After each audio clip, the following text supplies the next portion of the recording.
त्याबद्दल काय नाही, सांगाल? शरद पवारांच्या अस्तित्वाशिवाय बारामती आहे का?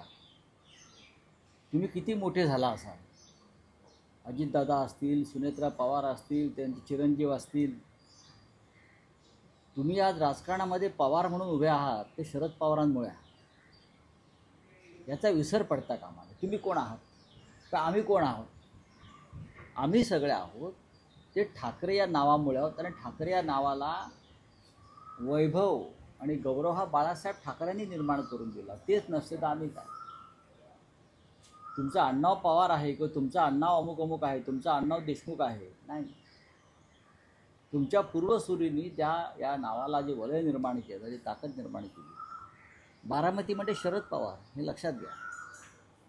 आज तुम्हाला मोदी आणि शहांनी कोणालाही उभं केलं असेल, पण शरदराव पवार नसते किंवा पवारांनी बारामती उभी केली नसती तर त्या पुढच्या कोणत्याही पवारांना महाराष्ट्रात कोणतं स्थान मिळालं नसतं. बाळासाहेब ठाकरेंनी शिवसेना उभी केली नसती आणि कष्ट केले नसते तर आम्हाला सगळ्यांना या राज्यामध्ये काहीच करता आलं नसतं.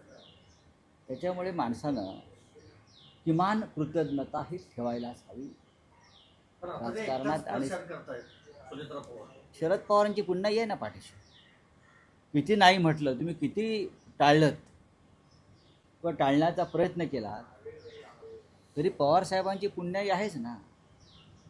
निवडणुकीमध्ये जय पराभव होत असतात, पण पवार म्हणजे शरद पवार, पवार म्हणजे दुसरं कोणी नाही. बरं, त्यांचीच पुण्याई आहे बारामतीसह सर्वत्र. त्यांचा प्रचार करण्यावरती आपण कसं पाहता? नाही बघा, त्यांचा हा कौटुंबिक विषय